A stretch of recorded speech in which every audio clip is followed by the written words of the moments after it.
Awesome. Well, thanks, Jim. I'd like to call to order the special called meeting of the Parks and Rec Advisory Board for Thursday, February 2nd. Begin the meeting with roll call. Pardon me, Phil? Present. Dave? Present. Ron? Present. Joey? Here. Van? Here. And myself, with Sue in absent. The next item on tonight's meeting is the Pledge of Allegiance. Ask everybody to rise for the Pledge of Allegiance. I pledge allegiance to the flag of the United States of America and to the republic for which it stands, one nation, under God, indivisible, with liberty and justice for all. All right. The next item is the approval of the meeting agenda. Should be rather simple, with a simple agenda today. Make a motion. You going to say something, Jim? Or okay. Motion by Shannon. Second. Second by Hill. All in favor of today's meeting agenda? Aye. Aye. Any opposed? So moved. The next item of tonight's meeting is public comment. Public. Chairman, I believe there is nothing on public comment that's not on the agenda. If I can just clarify, Mr. McDuffie, are you speaking on something that is on the agenda tonight? Okay, all right. Okay. All right, there's nothing that is Public comment. public comment. Great. Thanks, Jim. Okay. Also, I just received a text from Mr. Cook. She's tied up in traffic and she's on her way. Oh, awesome. Good. Is to get tonight's meeting started, I just wanted to remind everybody that this special called meeting is a result of direction the City Council gave to us from their workshop on the 18th. Then on the 19th, we met as a group in our regularly scheduled Parks and Rec Board meeting and decided at that meeting, for the benefit of everybody who's here to join us today, and those that might be watching, that we would have a special meeting, the primary purpose of which is to get additional input from our partners, other interested citizens, in both the memorandum of understanding as well as the current field rental use policy of the City of Milton. Again, with that being said, the purpose today is to get some information. As a board, we may or may not make a recommendation tonight. If we don't take any action today, we are meeting again February 16th. At 11:30 at our regularly scheduled meeting, where we will pick this up then as unfinished business. So I just wanted to state that as a preface.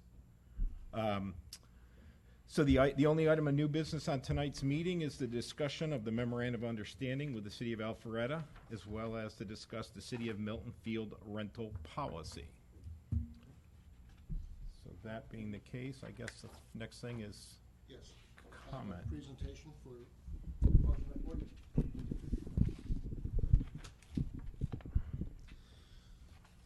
Okay. Gentlemen, part of this is a presentation that you have seen before. Another part of it has some additions and one data correction. But again, what we have is review. Next page. The Memorandum of Understanding was created in 2012 between the City of Alpharetta and City of Milton as an open parks memorandum. The agreement has rolled over each year with an annual review of fees, and a payment is made to the City of Alpharetta each year. The basic concept of the MOU is that citizens of both cities can enroll in parks and recreation programming, and we're not charging, neither is charged out of city fees. Now, I want to clarify something, which is that the data that is presented here is from the last settlement of the MOU. That settlement was done in September of 2016, and so it presents data that was collected over from fall of 2015, winter, spring, and summer of 2016. That's the cycle and how it goes. We do the settlement in December, and it was decided many years ago, well, 5 years ago, that we would back up to the previous fall because it's entirely possible that program providers might not have all their data available for winter, winter programming. So that's where we backed up to fall. Okay. Next slide. The MOU has brought up what has been the actual citizen benefit. In this slide, what you're seeing is in orange the total number of Milton residents participating in an Alpharetta program. Now, so that we're clear here, if a person participates, for example, in a fall sport, and that same person participates in a spring sport, that person is counted twice. Okay? Senior citizen programming, as you'll see, makes up a very large number. That's because they have a large number of short programs that they individually sign up for. The 2015 year was the largest year, that being the year that Bell Memorial Park was closed. And what you see there is the uptake in the participation of baseball people over at Alpharetta Wills Park. In 2014, the jump there reflects the a more structured counting of the senior citizen programming. If you have any question, any point, just stop me. Next slide, please. Thanks. This data here reflects the actual payments that the City of Milton has made to Alpharetta. As you can see, starting in 2014, while we did go up slightly, you'll see in the numbers the senior citizen count goes up. One of the decisions that was made between the two cities, once they started the more stringent counting of the senior citizens, was to separate that out and just have a flat fee to represent the offset the cost of the senior citizen program. That will come up a little later when you see the actual calculation of the fees for the Memorandum of Understanding. Next slide. I made a reference earlier that there was one data correction from the previous showing you of this slide. The data correction here is I had missed the youth basketball program. The City of Milton has a vibrant basketball program that directly competes with the City of Alpharetta's program. And as you can see, of the top 10 types of activities that people are participating in, 3 of them are programs that the City of Milton offers. There is a 4th program where we compete with the City of Alpharetta, and that is our lacrosse program. But the number of Milton residents in the Alpharetta lacrosse program is very low, as you will see in the next slide or two. Okay, this slide might be a little tough to read, but I want to show it to you and I'll describe it for you. We list out the 4 programs where the City of Milton offers a program and the City of Alpharetta offers a comparable program. The blue represents Milton citizen registration in the Milton registered program. The red represents Alpharetta residents in the Milton program. Green represents the total other city or county participation in Milton programming. Purple is Alpharetta in Alpharetta's programming. Teal is the Milton residents in Alpharetta programming. And then orange represents non-Alpharetta, non-Milton in Alpharetta's programming. Some of the numbers are so low that it's hard to read them. So on the next slide, Tom, I have the same data. I just simply break it out into a text version. But the bar graph was to show it to you in a bar graph format, and the text sometimes can be boring to read.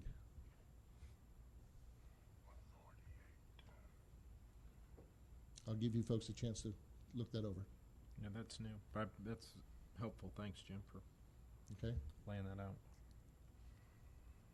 I'm sure we'll come back to it. Yeah, I'm sure we'll bounce back and forth on this. Okay, the next slide. This is where we show a sample calculation with, these are just some numbers I pulled out of random. The City of Milton out-of-city fee is 50%. So in this example, a $100 program registration fee would result in a out-of-city resident being charged $150. City of Alpharetta has a 75%, and so the registration for a person in a $100 program would be $175. For the record, I'd like to point out that both cities put caps on the out-of-city fee. The City of Milton, you may recall, a few months back, you guys approved a $90 maximum out-of-city fee. City of Alpharetta has a $112.50 out-of-city fee cap.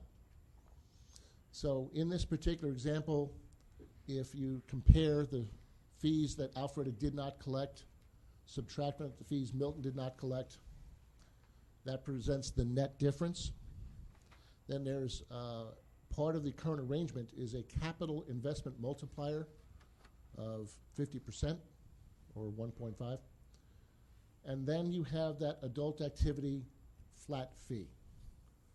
That was done because it was recognized that with the adult activity, the volume of activity here, this would create a situation that would make this arrangement economically unviable. So in this particular arrangement, in this example, the MOU fee from Milton to Alpharetta would be $355,000. Not terribly off the number that was paid this year of $362,606.50. Now, can we go to the next slide? What you see on the left, this is the actual calculation for the settlement in 2016, a payment of which was made in December. I took a look at what would happen if we changed the MOU and we did not provide the reimbursement for the programs where we compete. Specifically, if a person from one city chooses to participate in the other city's baseball, lacrosse, football, or basketball programs, they would be required to pay the out-of-city fee. It would not be part of the MOU. So I took the exact numbers here, and as you can see, there's a substantial difference here. And what we have is programs that we are actively trying to support here in Milton, and it's financially, in my opinion, it's a bit of a detriment here. We're trying to support the programs that we're growing here in Milton. I should point out that when this MOU was put together 5 years ago, the facilities and volume of programs were substantially less. It was always intended that the MOU would change and grow as the city changed and has grown. And so this could be evidence of a reason to modify the MOU.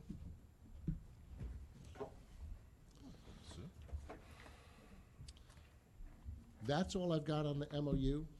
I'll move over now towards the part of because all three topics are linked. The field and facility allocation. This is the direct city policy. How do we allocate the usage of fields?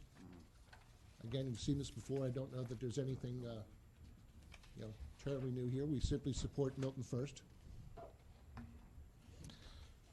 On the next slide, what we're showing you here is what was the actual block scheduling at fall 2016 at Bell Memorial Park, showing fields 1 and fields 2.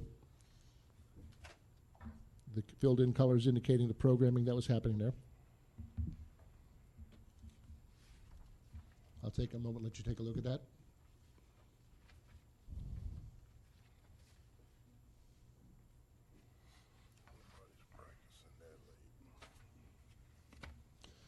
On the next slide, this was the fall baseball scheduling.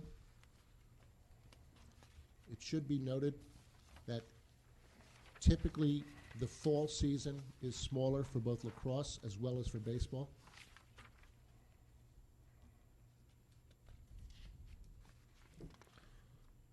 Jim, just for point for clarification. Yes. In both of the block schedules, where you've written something in is where the time's assigned, although it's highlighted and no text is in it. That's Where it's highlighted that's the field space That's- that was being used, okay? in the entire. In the entire highlighted Highlight. block. Gotcha. Entire Okay. highlighted block, That's good. Thank you. okay?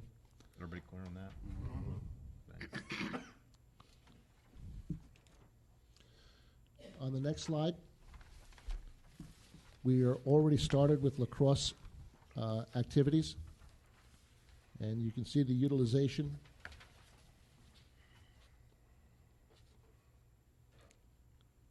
Including activities over at Hopewell Middle School.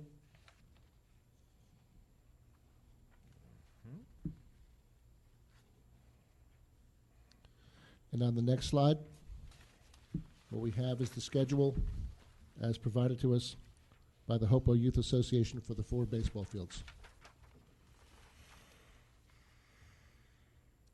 So this is the utilization as has been presented to us at this time. For the record, Hopewell Baseball just started their skills assessments this past Sunday. They have a second round of skills assessments on Saturday, and then they will be starting practices presumably within a week, which is typical of their schedule. So that's all we have on the field utilization. Next came the question of the rental policy. These first 4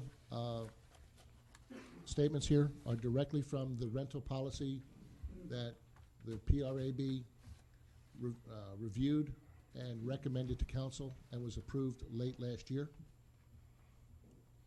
It includes a rental period for a competing program of maximum 3 periods in a calendar year. And later in the policy, it does indicate that there is no more than 2 in 1 calendar quarter.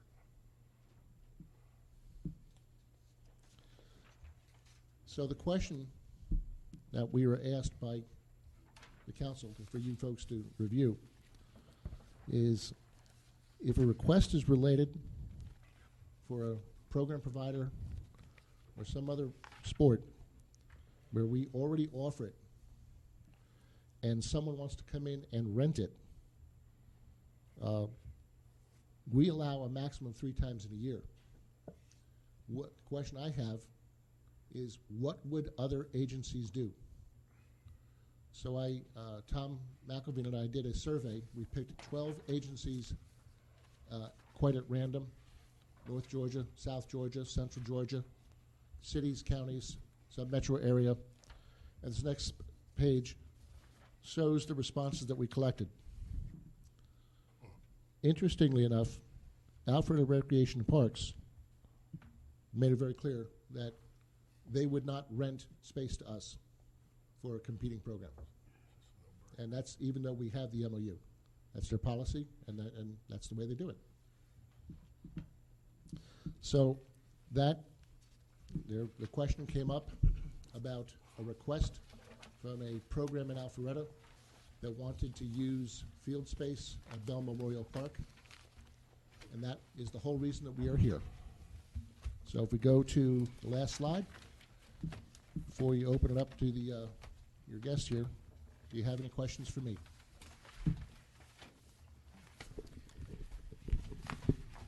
My questions for Jim?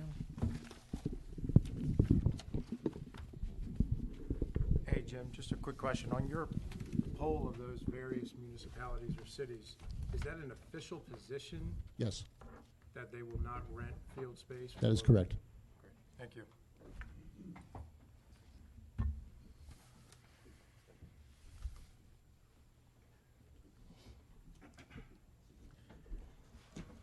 Anybody else question for Jim?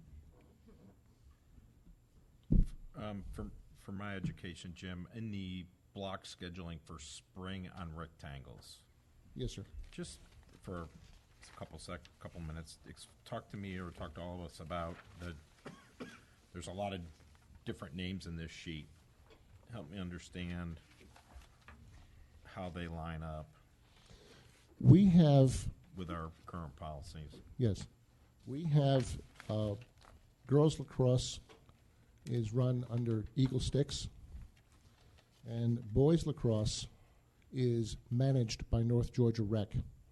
One of the services that North Georgia Rec provides for us is they do the scheduling of the programs that do sign up. Lacrosse is organized under feeder type programs. So Cambridge Feeder Lacrosse has their own organization and registration.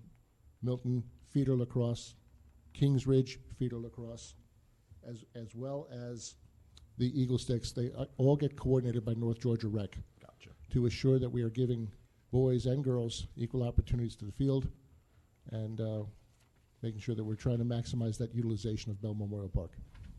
Gotcha. Thank you. Any other questions from Parks and Rec Board for Jim? I had one question on the spring 2017 Bell Memorial Park baseball field utilization chart. All right. There's one color I wasn't following. That's kind of peachy color. Does that mean that's open? I believe the peach color would represent that is open space. The gray color represents time that kids are in school, Right, I so understand they're not that. available. Yep. So that's Okay. open. That's open space Okay. right now. And I'm sure if I have said that incorrectly, Mr. Salas will clarify it for me.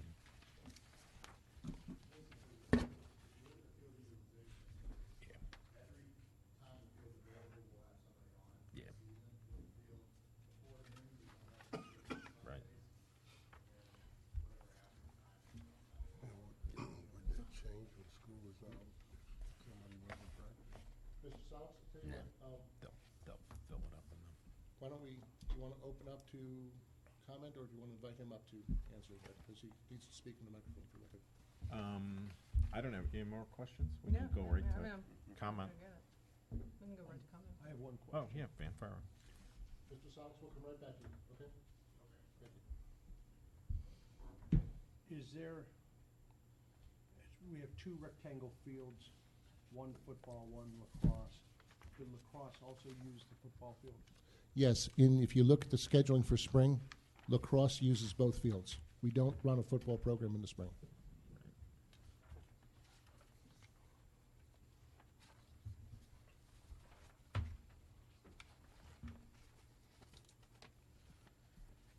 Okay. You, When is football allowed to start using the field? Contractually, they start using it in mid-July when they start doing, warm-ups and exercise. You would know that probably better than me. anything else? Okay. Yeah, how do you want any particular order? All right, You've got your, I've got 1, 2, 3, 4, 5, 6, 7, 8, 9, 10, 11, 12, looks like 13 comment cards. Most of them are also representatives and speaking on behalf of their organizations. gotcha. So I've laid them out here. We have quite a few from the Milton Steelers.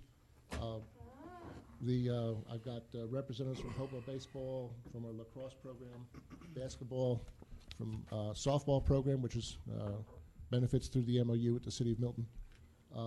So if it's okay, I'd like to call the first one. Yeah, do you want to set a time for, That's your call. I mean, I'm happy to have them. I suspect we'll have questions for them, so we can either set, I'll let it up to all of you to think about. Do we want to set it up so that everybody's got a prescribed number of minutes to start their presentation, and then we'll come back for questions, or give them a little more time and allow a little back and forth during each presentation? Your choice. I would suggest asking questions as they're As they're going. That's fine. Jim, are these cards going to be, Official for the record, yes. so I don't need to write? No. Do you want to set a time limit, or just? I don't have control of the clock, but I've got a Okay. timer here.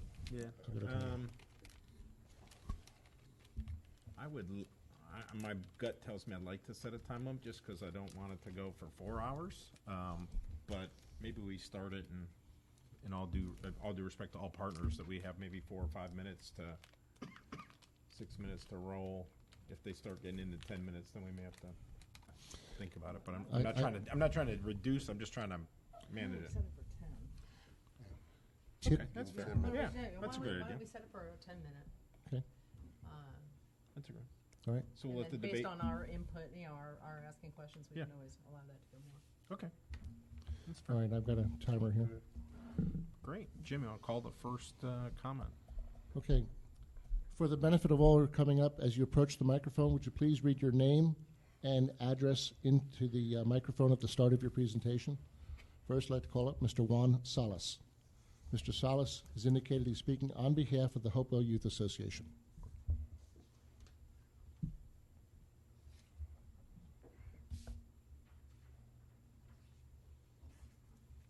I don't have anything prepared. I think it's on. On? Can you guys hear me? The only thing I would say, looking at the numbers that concerns me is the 300 Milton players that are playing in Alpharetta. So I know that maybe that's not the direct topic of conversation, but since we closed down the park, one of the challenges has been regrowing the program. So remember that the park's only been open for 2 years. To me, the focus for the city of Milton should be on the program partners, which would be Milton Steelers, baseball, halftime sports, and then the lacrosse organization. So what I personally like to see is a push away from this kind of Alpharetta-Milton relationship, or the other partners coming in and using the fields. Even to an extent of this, if I can bring it up, is other people coming in and practicing on Hopewell fields without renting them. I think that should be something that we possibly document and address as part of the city of Milton. So I think there's other travel organizations and things like that from a baseball perspective that are coming and leveraging our fields for practice, but they're not actually renting those fields. So there should be some fee associated with that. But I would love to see, not necessarily all 300 kids that are Milton, but I was just looking at our numbers real quick, and I wish I'd gotten that before I got up here. I would say out of our entire numbers, less than 10% are from Alpharetta. And for me, and I always say this to anybody I talk to, I want to grow youth baseball and youth sports across all sports. So Alpharetta, Milton, Alpharetta's big. Milton's got enough kids that we should be able to have a really good youth program, sports program across the board without kind of going back and forth. And we have, now that we're reopened, we have partners in all those sports, so that should be our focus as a city. Did you read your name and address into the microphone? Oh, sorry. Juan Salas, 125 Roxbury Road, Milton, Georgia. Okay. I should Anybody have questions for first time. Juan? Hey, Juan, thank you for what you do for the city of Milton, Hopewell baseball. The 301 Milton residents playing baseball in Alpharetta, any ideas how we get them back to participate in the Milton program? Well, so I would say the starting point is maybe reviewing this memorandum of understanding, which is the first time I've kind of seen these numbers. Since we're back up and running, I think Hopewell baseball is one of the top youth baseball programs in the state. Has been for a lot of years. Now we're kind of rebuilding the program. But some of those residents went over to Alpharetta as part of the park closing. So I think to encourage them to come back, we have to have some way to encourage them to come back and play in Milton. If they're playing in Alpharetta for the same fee, then, or a similar fee, I don't know that there's any encouragement for them to do that. So obviously on the Alpharetta side, we see that the numbers aren't equal because Alpharetta didn't close down their park and all the Alpharetta kids come play over here and then not go back to Alpharetta. So that's why we have such a small number of Alpharetta residents. I'd say non-residents, probably not quite as many as Alpharetta, but probably have as many non-residents or close to as many non-residents as we do Alpharetta residents that are playing, that are on the South Forsyth side or maybe far East Cherokee County. So to me, I think unless we do something with the fees, we're going to have a hard time getting some of those people to come back because that's where they've played now. There's no other encouragement. Now I think we've recovered for the spring. We're at 427, I think, from registration. So we're up about over 30% from last spring. I think a number of those are players that are starting to come back as they hear about the things we're doing at Hopewell and getting back to, the old Hopewell youth baseball that everybody knows. So now that we're kind of ramping back up, I think some of those people will come back naturally, but not all 300 are going to come back without some encouragement. What's the difference in registration fees, Alpharetta to Milton? I don't know exactly, but I think they're probably similar. I don't know if you know, Jim, off the top of your head. But I don't know the numbers off the top of my head. I do know that the difference in the out-of-city fee is 50% versus 75%. Yeah. which would be 27, $27.50 at the maximum, which is probably They're probably pretty most of them close. probably hit the maximum fee for non-resident. They might have been. We might have been. Milton might have been a little higher based on The- prior the- park and Right. fees built into the registration. They might be a little higher than Alpharetta's were. Mhm. I'm Right. guessing. Do we know who the 300 individuals are? We do not. We simply have that as a report from the city of Alpharetta. So I was going to follow. That's a great question. Phil. I was going to follow on for Jim. In the reporting from Alpharetta to Milton, pursuant to the MOU, do we see it by age breakdown so we could tell Juan No. this is the largest bucket of those? No, we only see it as a The aggregate. category of fall, spring, and travel. Gotcha. Let me ask you this. Is it listed by address? And when I ask that, I mean, there are Milton residents that are fed into the Alpharetta High School district, and I say that because as they come up through school younger, are those groups that are going to be going to Alpharetta High School participating in the Alpharetta sports because those are the kids they're going to be going to school with? Do you find that as a possibility that may be happening? I don't know how baseball feeds in the feeder or not, and whether they are not, I say that because like right across the street, these kids that are in this townhouse community in Milton will be going to Alpharetta High School. So it could be. I would say And how much effect that has on, a lot of kids, they want to play with their friends. With Bering, that would be a Milton resident, but they would be playing in an Alpharetta. So I would say the kids that are going to go through the Alpharetta school program that are from Milton playing Alpharetta, I don't think is that high. Okay, I think that's what I'm saying. the It's not a kids large playing number. with their friends, Right. I think that is a big motivator. So what happened is, as those kids, I think the kids, from what I hear talking to parents, the ones that haven't come back to Milton are the ones that say their friends are all playing there now. So they're basically they've gone there and they played with their friends there, and unless they all come back, they're sort of they have that sense that if their friends are going to play there, they want to be there and play with their friends. So right. if you have 300, that's a lot of kids, right? Yeah. You have 427 kids in the. I was just wondering if we had a breakdown by address. Yeah. 10 or 20% of those. We kids. don't exchange Address. individual address databases. We just do raw numbers. Cool. The other thing I would say for Alpharetta is this to me, this impacts baseball overall because it reduces their motivation to go encourage kids to play baseball, right, within their own city and program. For us, we're super motivated to get the numbers up. We want kids playing baseball, we want kids playing sports in general. So we have to be motivated to get our numbers up. Whereas if you have 300 kids that are coming from outside your program that are already playing baseball, there's not as much motivation there to continue to grow your numbers, get more kids playing sports, playing baseball. So I think it would be advantageous to them, to me, as baseball community, youth sports overall, to get the kids playing where they're at. Some people might say, well, we're right in the middle. I think you might hear that. We say, well, I'm halfway to Wills, I'm halfway to Bell. But if we grow our program within Milton and the citizens we have, and they grow their program within Wills and Webb with what they have, then baseball overall and youth sports overall is stronger. So I think that's another thing to note. It seems like a short-term sale on 301 registrations would maybe move some people to 2 minutes. to make a jump because Yeah. I hear exactly what you're describing. I mean, and overall, I'm just adding them up fast in my head, but it's a 1,000 against 500, right? And even big 100 in kids, big numbers. as you know, in youth sports, even 100 kids is a big impact on the Yep. program. Yeah, I'm curious with the number, if it's likely that these are kids that are older, that are going to be aging out of this group anyway. I think my guess would be that there's probably a good percentage where we're hit the hardest right now, which is 9, 10, 11, 12. Uh-huh. So those kids do have 3 or 4 more years, but that's where we're the weakest right now number-wise, primarily I think because of that. And then in 7, so what I think if I were looking at this number, I'd say it's a lot of 7-year-olds because the park was closed, so those kids started playing baseball at AYBA. And then it's 9, 10, 11, 12-year-olds that want to stay playing with their buddies. So they transferred over there, then their buddies didn't transfer back, so they stayed. And then in the 8, the 5, and the 6s, those are the kids that are just coming into the program. So those are 1 minute. the majority of Milton. And then the 8s, since they started at Hopewell, they wanted to come back and play at Hopewell. So there's kind of that's, I think, is the mix as I see our numbers and talking to parents. Could you use the Cooperstown Golden Ticket as an incentive for Well, 12-year-olds? Well, I think it is a good incentive We got more 11-12s this spring, so we're up to 47, I believe, this spring, which was up from 20-something last spring. So I think we're seeing improvement there. I think part of that is Cooperstown, but they have Cooperstown certs. I mean, everybody has Cooperstown certs. They have two. We have Right. two.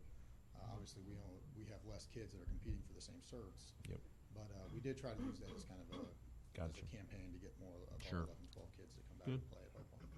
Juan, do you have a list of those that went to Alpharetta when the park was temporarily closed? There's no way for me to know what kids are still playing baseball and what kids aren't. But you know who left and I didn't come know back? yeah. You But- could only know who didn't re-register. Re-register. Time. The day the park closed. And we do email everybody. So You do? when we say come register for Hopewell baseball, everybody gets the email. Once So you're in not the just the database, kids you're in the database. Yeah, which we do a lot. If better you're than on the nothing. list. Yeah. Have something to go, hey, reach out. Anybody else have anything for Juan?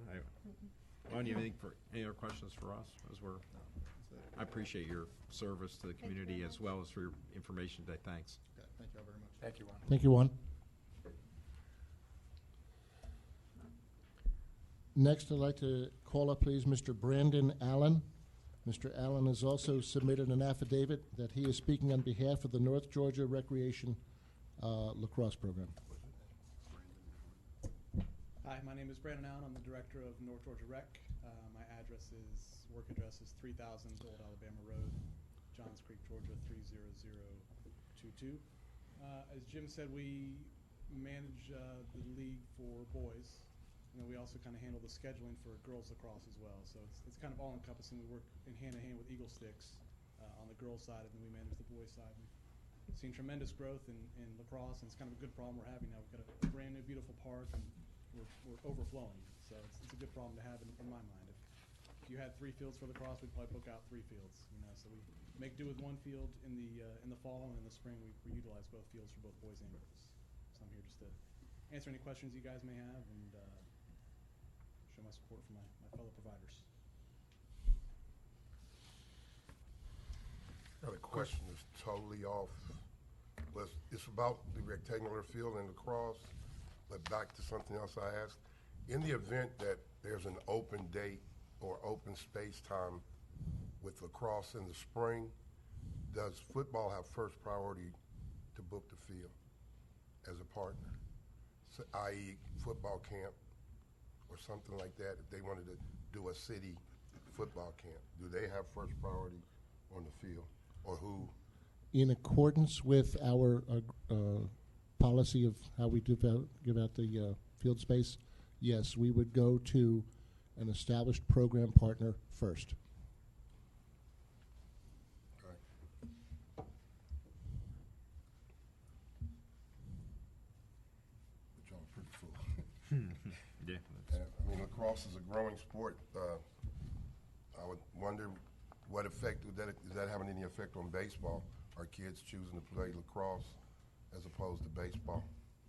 I know they are at our school. It's killing our school team because it's losing a lot of track athletes who are playing lacrosse in the spring.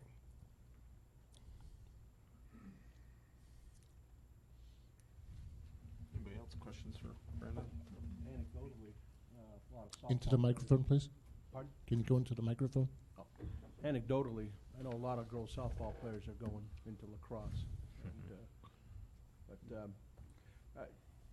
To follow up on Coach Hill's comment, in the fall though, when you have 2 fields, football has 1, you have the other, could you use the other rectangle field? Absolutely. If there was room on football, this is the first season we've worked in conjunction to bring girls into the park as well as far as practice goes. So that's just an influx of another 300 players. Previously, Eagle Sticks uses Northwestern Middle School as their kind of primary hub, but our goal is to get all the games played at least at Bell Memorial. If we take them off the grass, we eliminate the chance for rainouts or tearing up our grass fields. So we try to host both boys and girls lacrosse in the fall, all games at Bell Memorial, regardless of where they're practicing. Gotcha. Yeah, I just wanted to say I was in communication with Dave. I can't say his last name. Wisnes, yeah. Winsness. That's it. He says this would be very destructive to our program if we had competing programs in the girls' program, that it would increase their costs and produce poor results. And I know where he's going with that in regards to their reputation. In regard, they get asked to play at nationals without competing in some tournaments that are automatic ends. Do you have that same thing with the boys, that it's becoming a very reputable lacrosse program in just this area? Absolutely. Milton's, from the high school level all the way down, the Milton and Cambridge teams we put out there are some of the best in the state. We run both a select league and a rec league, and in the select league, Milton played for both the junior and senior select championships last spring, winning the junior select. So maybe not at the level of Eagle Sticks is, but the boys lacrosse here is second to none in the state. Brandon, does North Georgia Rec do the scheduling for other cities as well? So we're at North Georgia Rec, and we do business in Milton. We're at Newtown Recreation in the city of Johns Creek. So as a part of Newtown Recreation, if you encompass all the lacrosse teams that play through us for City of Milton, the City of Alpharetta brings their teams to us, the City of Roswell brings their teams to us. We've got 6 programs in Forsyth, 4 in Gwinnett, and we extend into Cherokee and Cobb as well. We've got over 200 lacrosse teams that participate with us this spring alone. So we're almost kind of a management company for lacrosse in the metro Atlanta area. Mm-hmm. And the Alpharetta program is playing out of Newtown, right? Alpharetta has their own Newtown fields. Park. No, Alpharetta has North Park. Has North Park. North Park, okay. And they utilize some school fields like Webb Ridge. City of Johns Creek's main park is Newtown Park. Okay. But they use both City of Alpharetta, City of Roswell, and Johns Creek utilize school fields as well to host practices and games. I hope you don't do it all by yourself, Brendan, because it looks like a lot of work. Keeps me busy. Any other questions? Thoughts? Okay. I appreciate your input. Thanks, Brendan. Thank you. Thank you. Thanks, Brandon.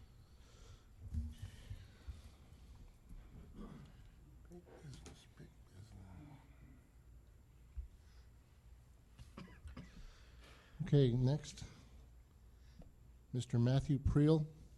Mr. Priel has indicated that he is speaking on behalf of the Alpharetta Youth Softball Association.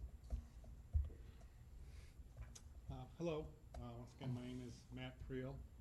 My address is 6020 York Ridge Drive in Alpharetta.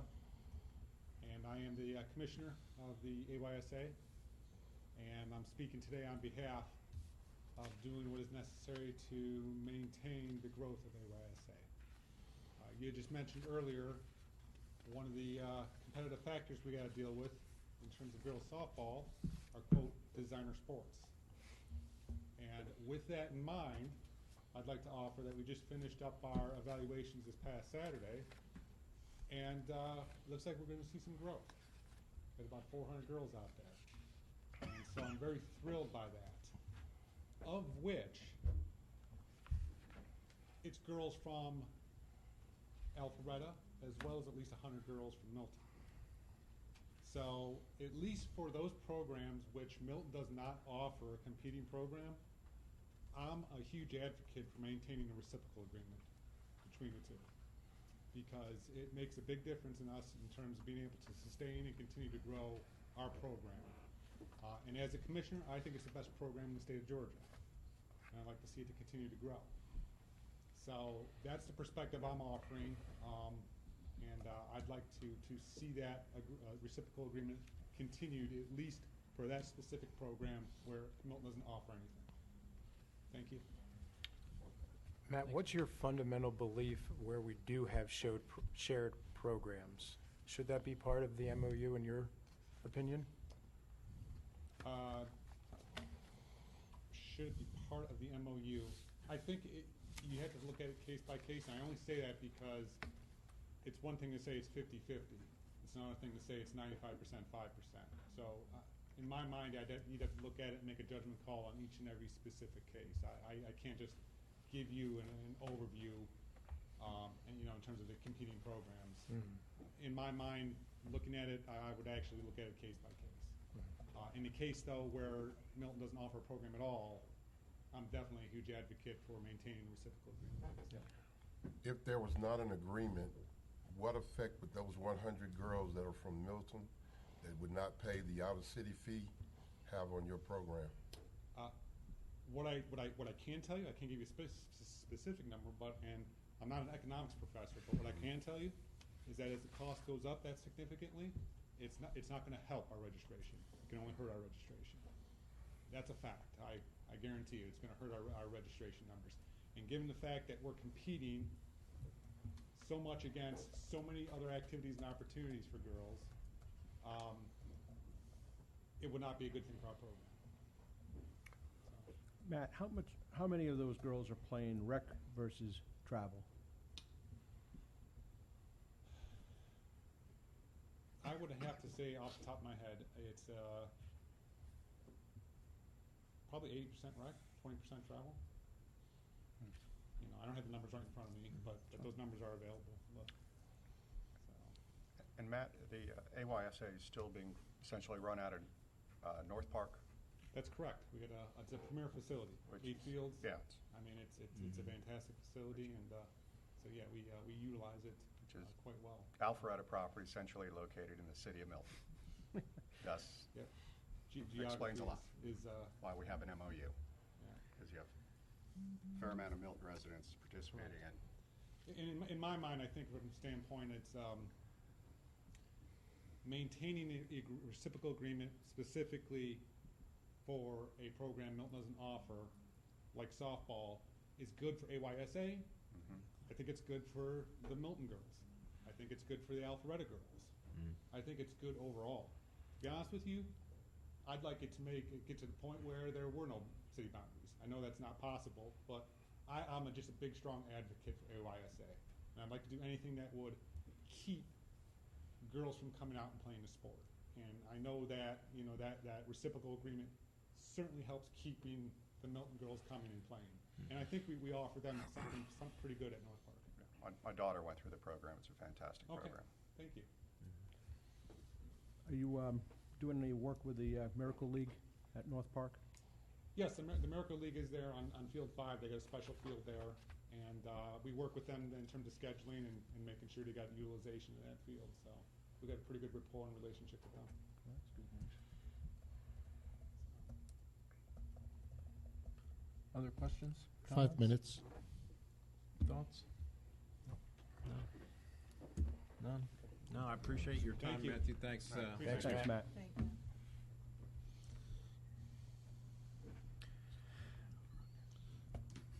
Okay. Next, I'd like to call up Mr. Kim Coleman. Mr. Coleman has submitted an affidavit that he is speaking on behalf of Halftime Sports. Good evening, everyone. Like Jim said, my name is Kim Coleman, K-I-M, Coleman. Don't ask me what my mom and dad were thinking of when they bestowed this lovely name upon me, but after 50 years, you kind of get used to it. Mr. Coleman, would you read your address into the... Address is 12130 Brookmill Point, Alpharetta, Georgia. Kim Coleman, Halftime Sports. I'm the owner and president of Halftime Sports, and I want to thank you guys and ladies very much for allowing me to speak tonight. I just really want to... I'm not really understanding why we want to bring in competitors.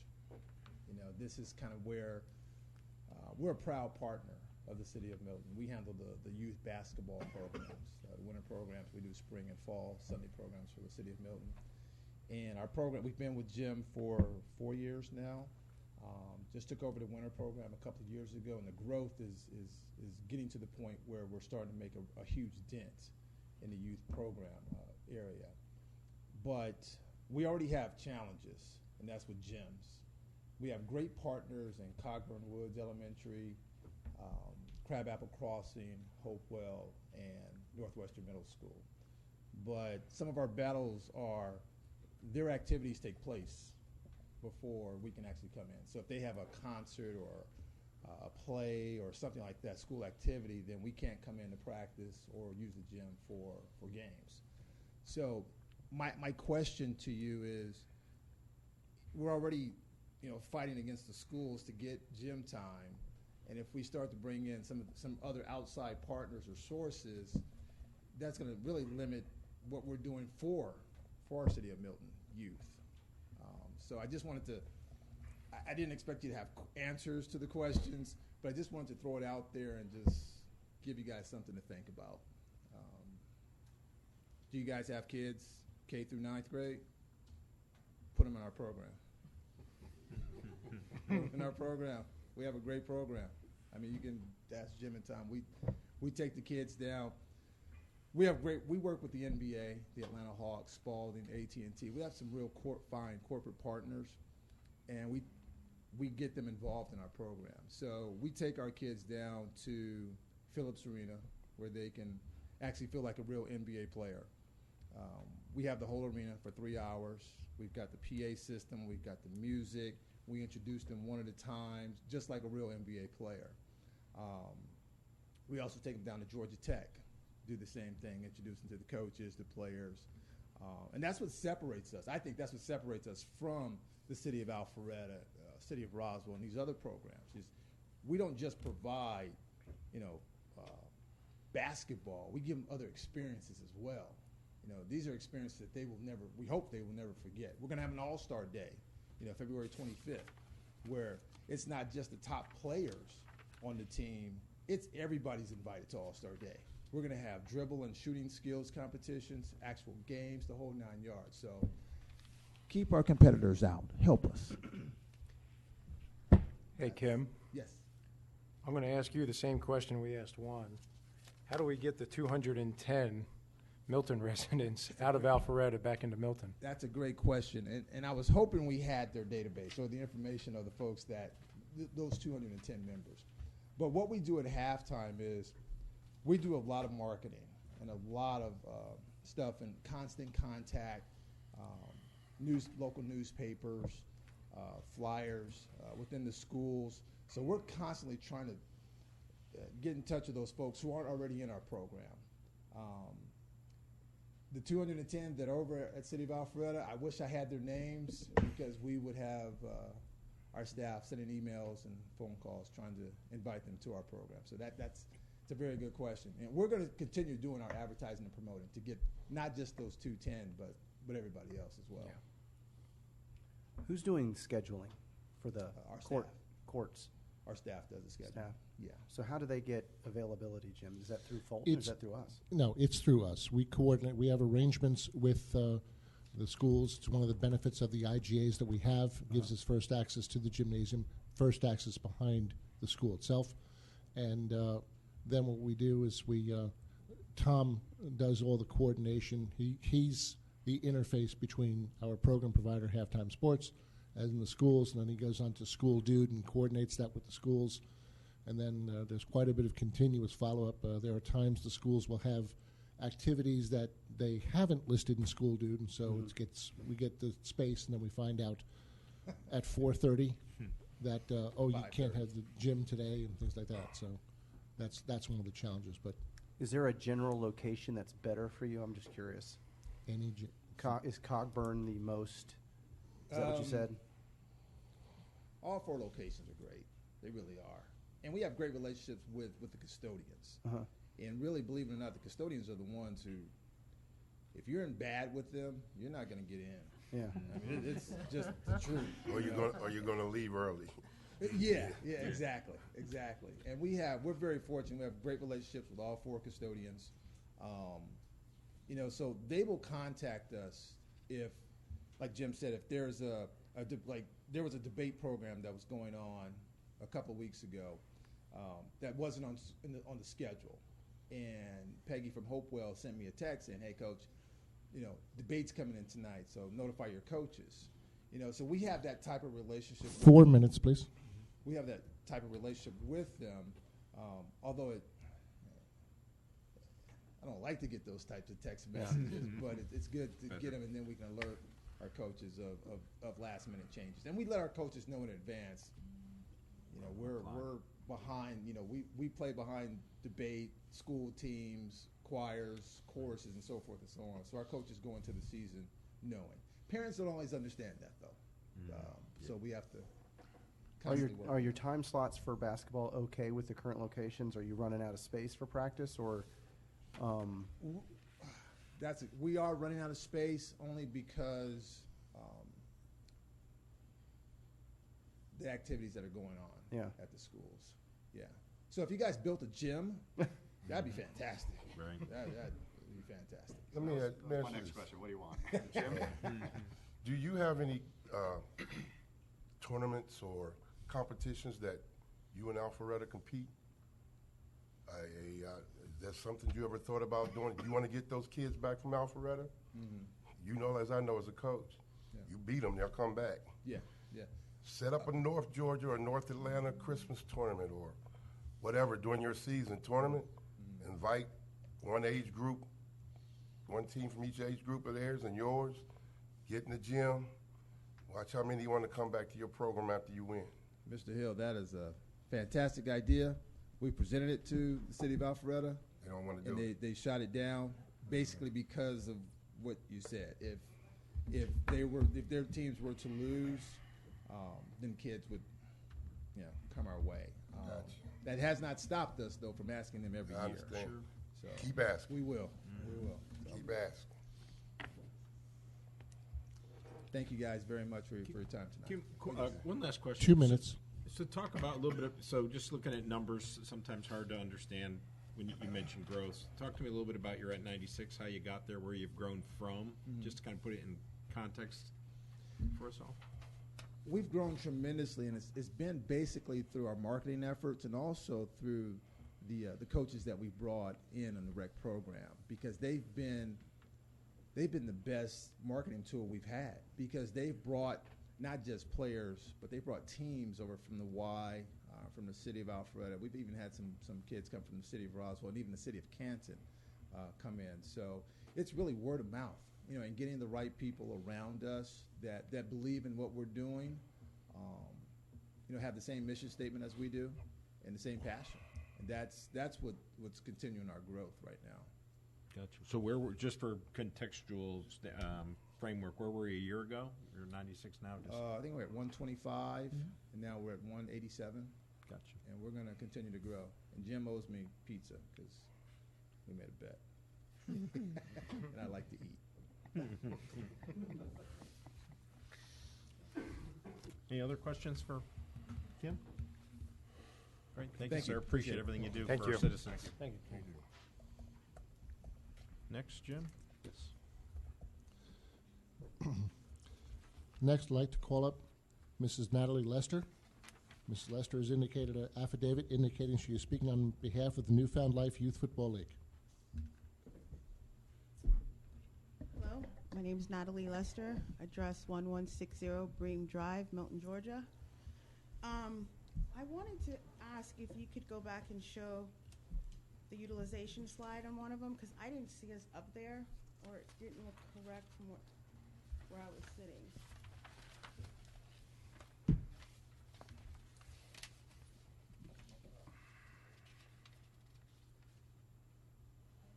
That one was correct, I believe. It was the other one. The other one would be the spring schedule.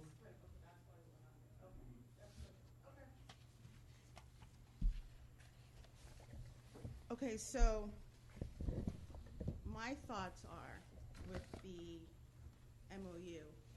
We've been battling with AYFA since we started. We never looked at them as a competition.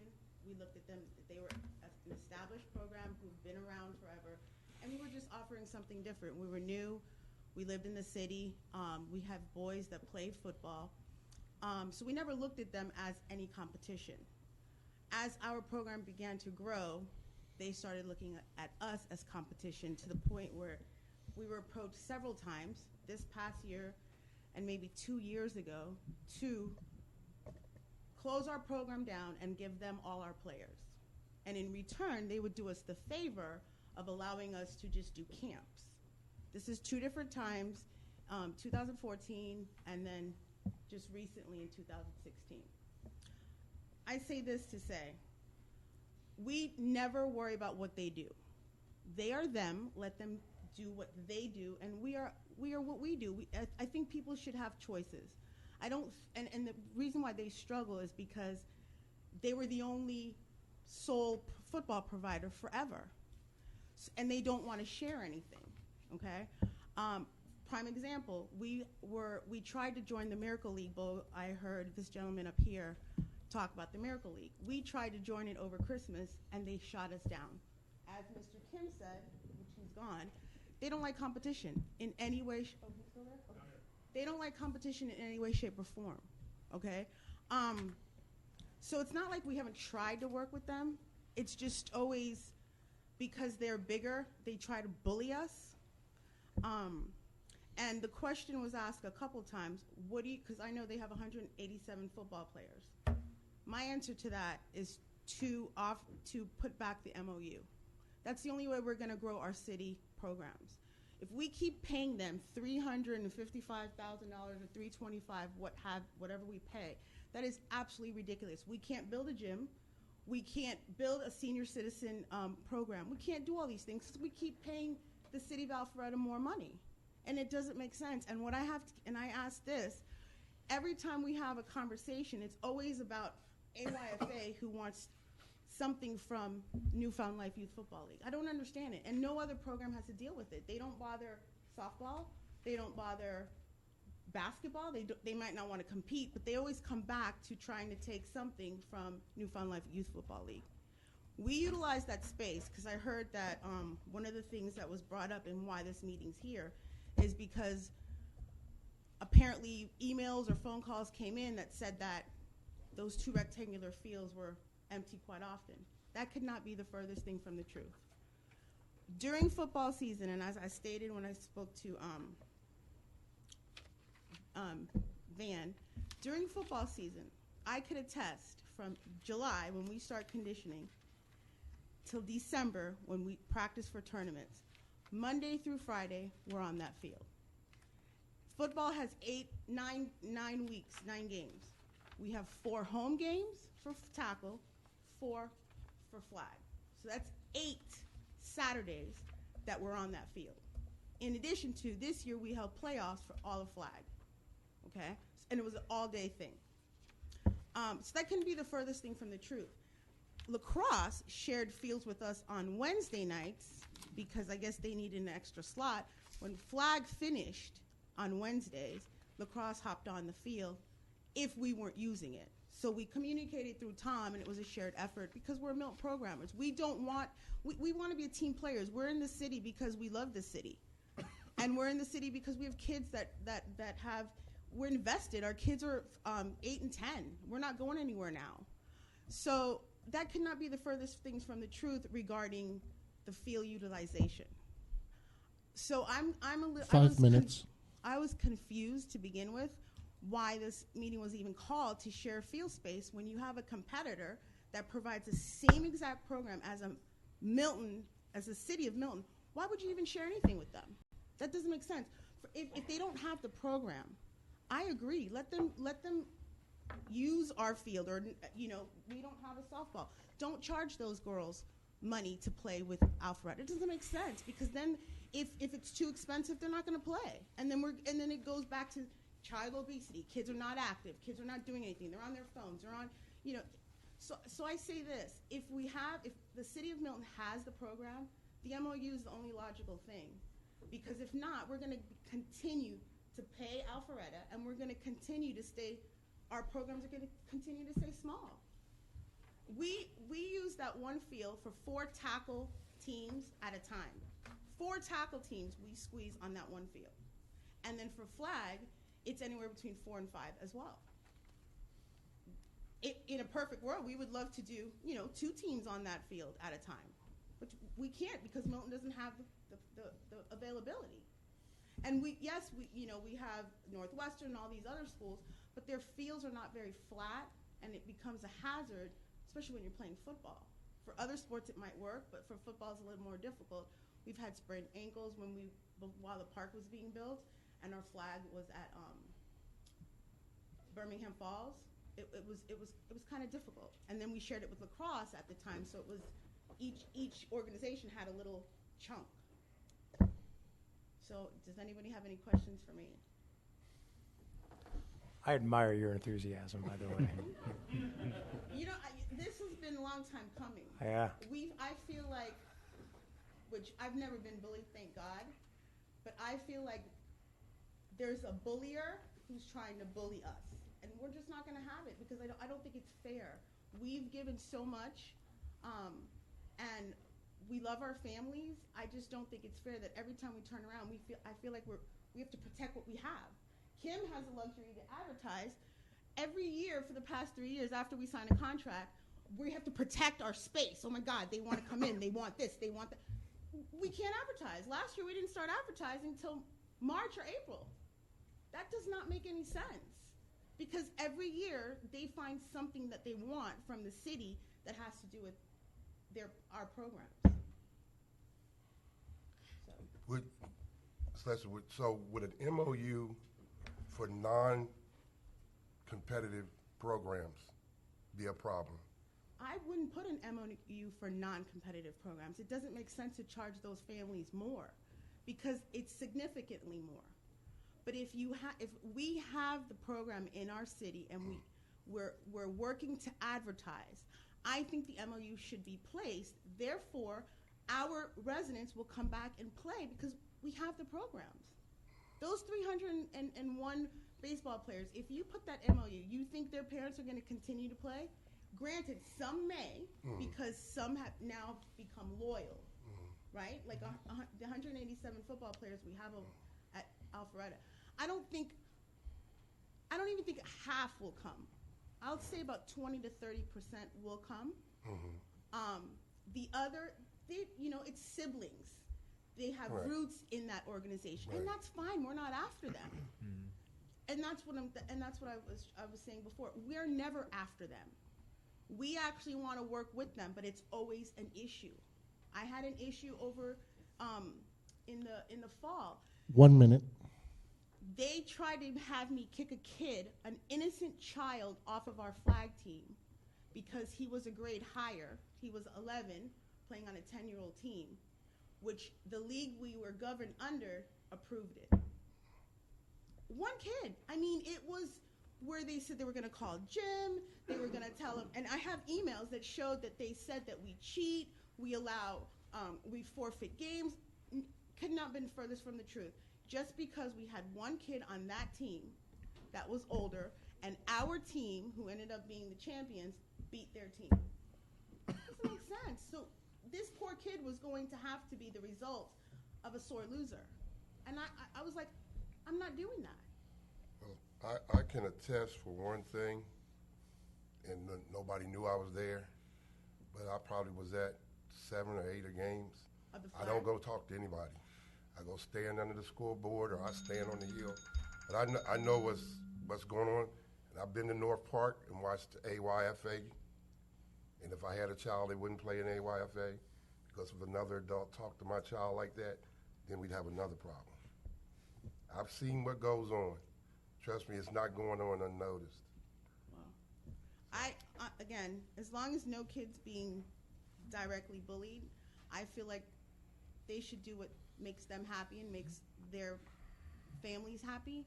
I know we work very, very hard, our board, our coaches, we work very, very hard to give the kids, not just football, the experience of life, fellowshipping, families getting together, forming lifelong friendships. It's not just about football. For us, it's families, and we always say we want good players, great families. We want great families because that's what it's about, creating memories. We're not here to badmouth anyone. We're not here to take anything that they have. We just want to fight to keep what we have. We want to let them on our parks, and they've already said clearly, we can't rent anything, no facility they have. That makes no sense to me. I mean, I'm no genius, but that makes no sense to me at all. I mean, why would we give them something if they wouldn't even think about allowing us to share what they have? That makes no sense. Jim, do I have time to ask a question? Well, that's the chairman's decision. We are over at this point, but I just want roll call. to, if in regards to the calls that may come in saying, "Hey, the fields are open," so I just want to say, if you had the space at Bell, you wouldn't have been at Birmingham Falls, practice or playing flag. You would have wanted the space at Bell. Of course. I think the same thing is it happened to us last season with lacrosse, which is we were at Birmingham Falls also for an entire season. Mm-hmm. Our Milton counterparts, our battle between the two, We're the Cambridge side. They were at Bell. It makes a difference when you're practicing under the lights on a nice field than Absolutely. at those fields. So in regards to field space, I think sometimes it's misunderstood. But I just wanted But to I put that think out there. Cambridge is a Milton program, Cambridge Lacrosse. Yeah, right? but we have So our. we need to try to figure out how we get Cambridge more space. You know what I mean? Because it is a Milton program. Well, actually, whoever the scheduling from North Georgia Rec and Newtown, I guess they're doing a good job now. They really are putting. It's a good mix. Good. Yeah. Good, because that's what it's about. Mrs. Lester, I have one question. I know something about, appreciate all your time and, again, passion you share with us. I've know something about putting lots of teams on a field at one time in my career. But when I look at the block schedule, one question that jumps out at me is, you made the statement that you got 4 teams on a field. Could you use the 8 to 9 slot, or what stops you from using the 8 to 9 slot on the block families, schedule? Our families, it was funny because I got just a very intense email from one of the moms. You know, my son has, he's bedtime's 8 o'clock and already football ends at 8. So I emailed her back, I'm so sorry, but you should talk to your husband. He's one of our coaches. We can't use that 8 to 9 slots. I know other programs use it, but with football, it doesn't work. For whatever reason, with our Milton families, football, the age group we have, it doesn't work. We are planning on having 7th, 8th, 6th, 7th, and 8th. It might work better for them, but the kids in elementary, it wouldn't work. So that's why we have to start at 6. Gotcha. Thank you. I could speak to that. Coaching high school ball, we try to get our kids out of there as early as possible. 8 to 9 didn't even work for college. With their school load, I mean, a lot of these kids are getting up at 6:30, 7 o'clock in the morning and going to a full school day, schoolwork, and then practice, and pretty much you're starting that routine over. After 8 o'clock just is not conducive It's kind of hard. for football. Yeah, my daughter is actually at Bell right now, and we do homework before, and hopefully we're done. 'Cause when we get back, it's tough. Yeah, she's tired. Finish homework again Yeah. when we get back, and it's hard. So My that is a son's tough slot. My son's starting lacrosse Friday, and he's from 7 to 8:30. So Natalie, one last question, at least for me.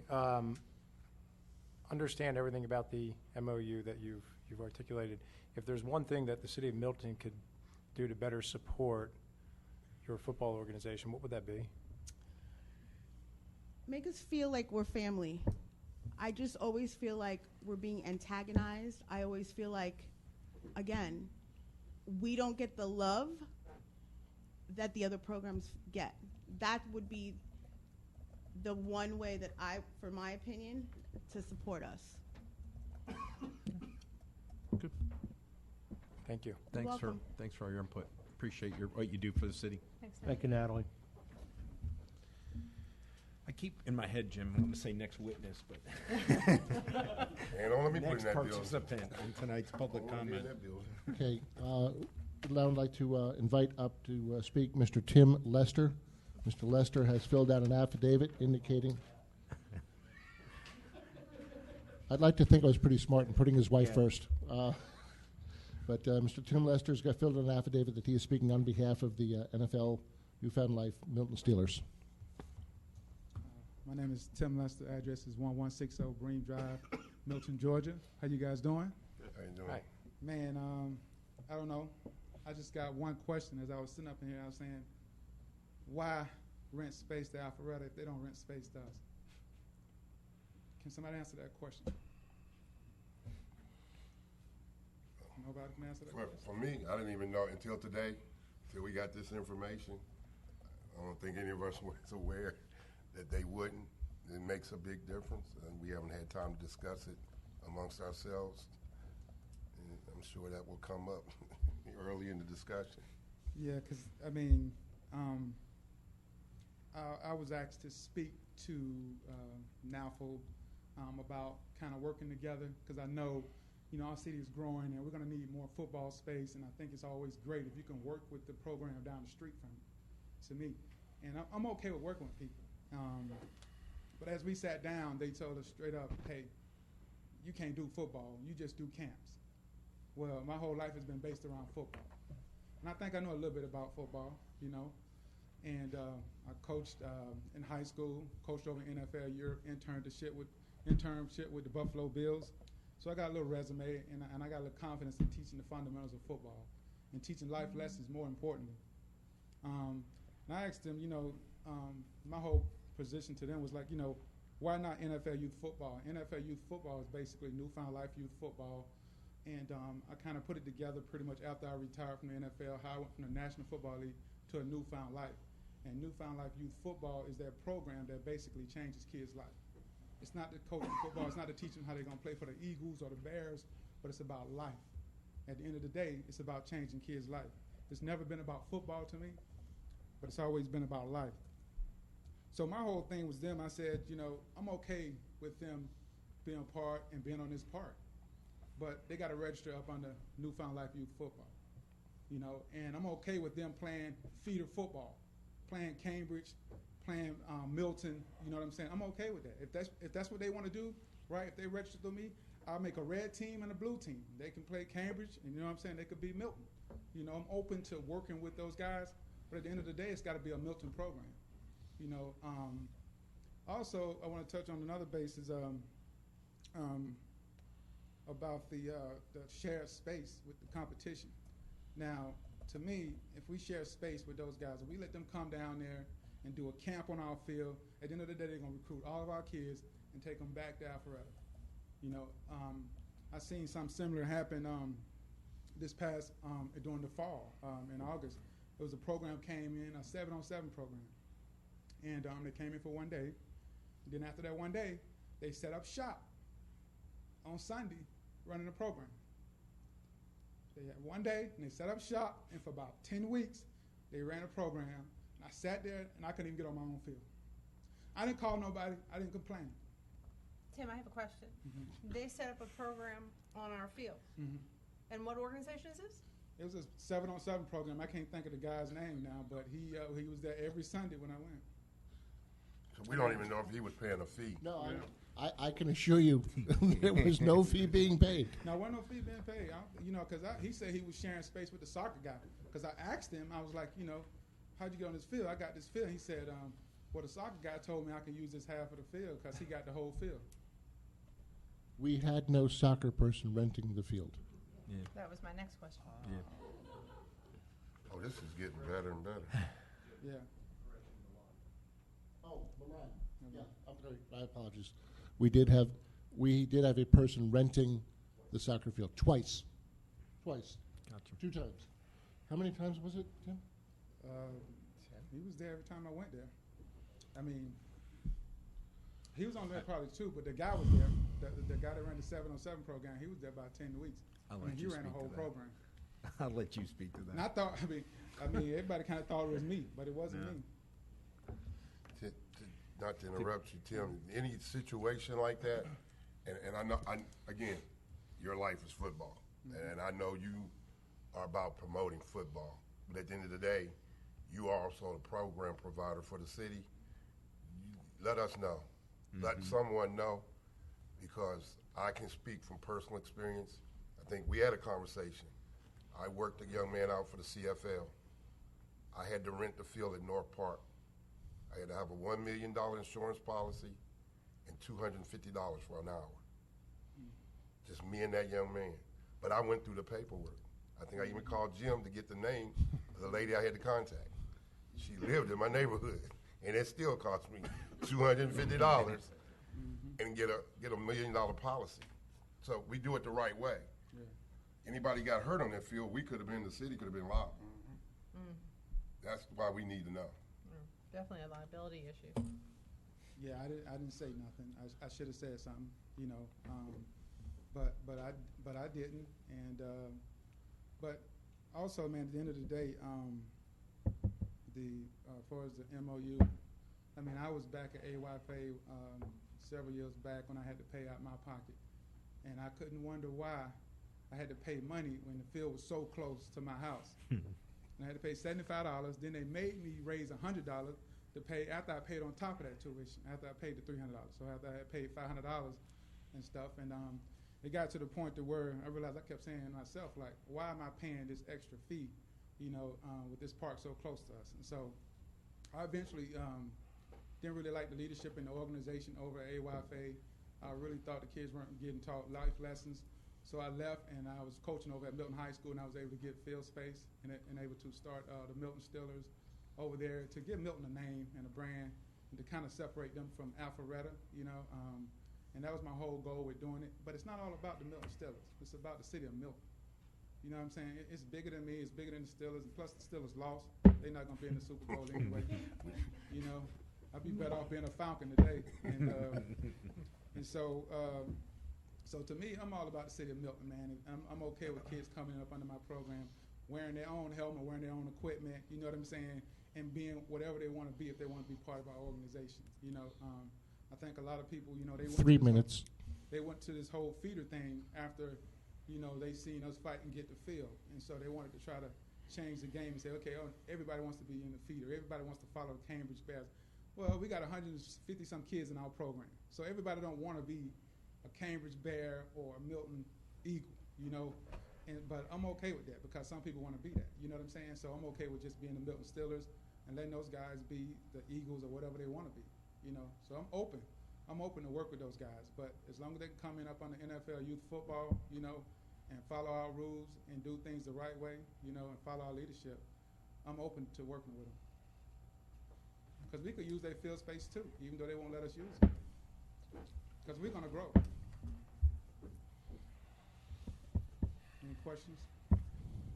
Tim, the 187 kids playing for Alpharetta, how many of them are about to age out? Do you know? I think they had like 3 5th grade teams. So all those guys getting ready to age out and go into feeder and stuff. So they'll be out. They'll still have a 4th grade team coming back. I looked at their numbers. They had about 290-something kids, 298, 98, something like that I saw. They claimed they had 400, but those, I think they must be counting all the cheerleaders too. I don't know, maybe. That's good, brother. I think for all of our sports, we need to take in consideration all the new building, the increases, because I see it in the school. I'm on the governance council at Birmingham Falls, and I already see the possible new numbers coming into just that school alone. The aging out of the baseball program and the football program, these are things that definitely affect changes in our programs, because there's going to be a lot of new kids moving in this area. Yeah, I know. And I got Milton High School. I can use that. 1 minute. So I have more field space to play games. So as we grow, we can actually practice at Milton. Actually, we didn't need to last year because everybody wanted to be on that turf field. So we put all of our flag kids and all of our tackle kids on that flag field, and gave them the opportunity to enjoy it.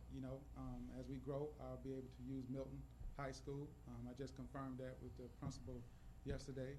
Even though Coach D is leaving us, as head coach, he's leaving us. Yeah, he stepped down last yesterday. And yeah. So he's moving on. People from AYFA ran him out, man. Throw that in there right quick. I had to keep it real. That's what he told us. Something for all the providers in the feeder programs for Milton and Cambridge. One of the things that they do is they get the high school coaches and girls involved for the girls program, and it's been a great. They even did a color run, so they took our young girls, put them together with these high school girls, and they do a thing where they're giving back to the community. That's something that has kept that program growing and the kids together. A lot of the programs, even football, baseball, might be able to team up with the older kids at the high school level and work together to have that bond. Yeah, that's what we do. Actually, those high school kids actually run our camps. Yeah. They've been running my camps for the last 4 years over at Milton High School. Actually, we hired some high school kids actually to come over and coach with us to help those kids. The high school coaches come over and help us too. Yeah. So they run a lot of our clinics. So they're very involved. At least Milton is. Cambridge don't really do much with us, but Milton does a lot with us. Right. A whole lot. Tim, I appreciate everything you do. A comment you made strikes at me, and I know it struck at Jim, and I would say it to you, and I'd say it to all the partners. If you're in the park on your sanctioned time, and you see something that doesn't look right, feel right, smell right, whatever that is, it's incumbent on any partner. Pick up the phone and call Jim, drop him a text, drop him an email. call me, let somebody know. Because you guys are our eyes and ears until the time that the city's got an employee that they can afford to put out there full time. We rely on the feedback from all partners, football, baseball, lacrosse, to be able to give feedback to us. So that's where it comes from. So I'm not singling you out, but I've heard it twice, actually. It was in Juan's comments about rogue travel teams. So we need you guys to feed it back to the city so that we can, do something about it, because otherwise it's a tree falling in the forest for us. So. Right. But you know what? At the same time, I'm okay with people being on that field if they're using it and keeping kids off the streets. At the end of the day, I'm not trying to be the guy that owns that field, but if I'm not, if I'm scheduled to do something on it and I come out there, then it's kind of tough on me. But No, I mean, we've given you the space. It's yours. We want you to have it, and it's unencumbered. So. And we agree with that as well. I mean, I pass that park all the time, and I see, families out there. If there's free time, and I think that's fantastic. It is a municipal park, and we want people to use it. But when we have someone who has any semblance of organization coming out there and bringing other kids than just their family, then from the standpoint of liability for the city of Milton, it's a great concern. One of those kids gets hurt and we get sued, then all of the program partners suffer. So, until we can do something about it, we need you guys to kind of police it a little bit. all right. Thanks, Tim. We appreciate it. We really do. Okay. I'd now like to call up Mr. Alan Brock. Mr. Brock is filled out an affidavit indicating he is speaking on behalf of the NFL Milton Steelers. Hey guys, my name is Alan Brock. I have to follow both of them, not one. I was picking on Tim. Now I have to follow them both. Alan Brock, 15036 Freemanville Road, Milton, Georgia. I'm currently the acting president of the board of Newfound Life, which is an honor and a privilege to do that and help represent Tim and Natalie in the community. I like the question and answer session, so I can't wait for you guys to ask me how I can, what I think about letting a competitor come on your field. First of all, I think it's really bad, because what's to encourage them to leave that program and come to a City of Milton program if they get to come and use it 3 times a year anyway? That's half of a season if you're doing home games. So, what's the point of encouraging them to come over to a program that's provided by someone who's part of the city when they get to use it and be part of a different organization? Unfortunately, we do fight a little bit of an uphill battle. That program's been in existence since 1975. They have deep political roots, as I'm sure all of you sitting back there know. It's a bit of an uphill battle, but, we're fighters, and we'll continue to fight for this space so that we can help grow the program for the city of Milton. I'm open for questions. I don't want to rehash stuff that people have already discussed, or that Tim and Natalie have discussed, to take up more of your time. So you can ask from someone else's perspective other than the Lesters, and maybe I can give you some different perspective on it. So feel free to ask any question you'd like. Anybody? Man? I think we have a very, very good idea, and certainly share your concerns. One question. 187 kids. Into the microphone, please. 187 kids. If they were all to leave Alpharetta and come to Milton, could you handle it? We'd find a way to do it, especially with Jim's help. Yeah, we can find a way to make that work, especially, as Tim mentioned, having the use of Milton High School. We would love to have every one of those kids. Will we get them? I'm not sure, but, if we spend our time marketing, we're part of the mayor's run. This is our second year doing that, and putting a marketing effort out there so that we get our word out and our name in the community, so that the rising first graders and second graders that are new to football, they can enter a City of Milton program with a City of Milton provider like the Milton Steelers. And that's where you grow your program. You can't look and say, well, we need more 4th graders this year, because, as you guys well know, they're divided up between Milton Steelers and NAFL programs. So, if we spend our time marketing to the younger children, 1st grade, 2nd grade, and they stay with our program throughout, I think you'll see those numbers dwindle of the ones that are leaving Milton to go for an Alpharetta program.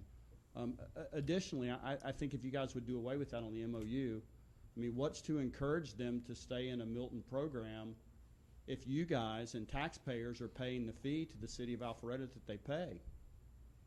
If those people had to pay that fee, I can assure you, as an economic person, you know, I'm looking at it going, well, if it's my family, if I've got to pay a fee to be over there, I'm going to stay in Milton. You know, it's simple economics. So I think over time, you know, that ball's going to flip. But at some point, you know, you not necessarily sever the ties, but if it's a program that we both offer in Milton and in Alpharetta, I mean, you have to look at it and say, why pay you a fee for something that we offer that, you know, and if those families choose to go over there, then they let them do it, but let them pay that fee. I think earlier when I was speaking to Ms. Lester too, what I meant when I said about that is if we had an agreement with the city, it would only be for a program that we don't offer. So it wouldn't be for football or basketball or anything like that. It would mainly, I could see right now from the numbers, mainly the senior citizen programs, being a senior citizen, I must say, you know, I'm a 60-year-old guy. You get to recreate.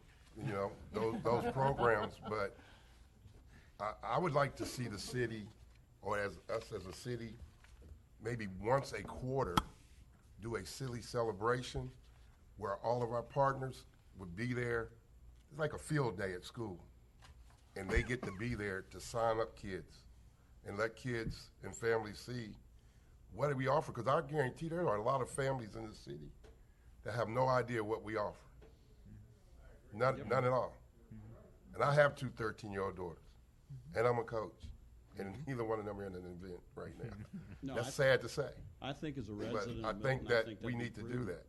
I think if we did that, it would help basketball. It would also put pressure on the other cities that if you want to come and get our kids, you're going to have to step up to the plate. But we're not going to serve them till you're free. The other aspect that an MOU does serve is that there are more activities. 5 minutes. Going on to what we were talking about there. There are other activities than what we have with partnered programs. You know, we have tennis court rentals, and we have swimming, and there are other things that just don't fall into this programming. So the MOU is helpful from that perspective for the residents of the city of Milton. Now, what we have to do is sit down and crunch numbers and see, to the best we can estimate, what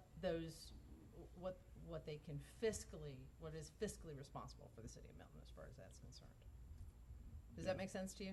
Yeah, I mean, certainly, but I mean, I would look at it from a business perspective. Those are things that if we offered them in the city of Milton, I would carve them out of the agreement.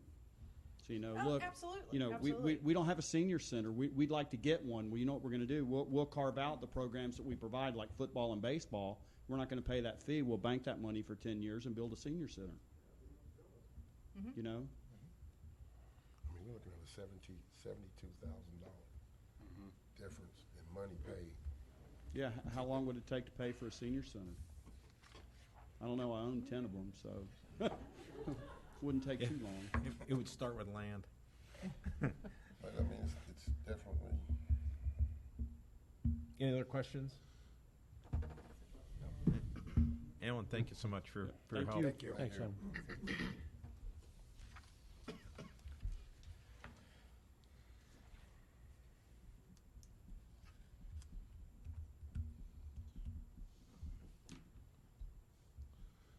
Okay, next I'd like to call up Ms. Brandy Lazara, and she has filled out an affidavit indicating she is speaking on behalf of the Newfound Life organization.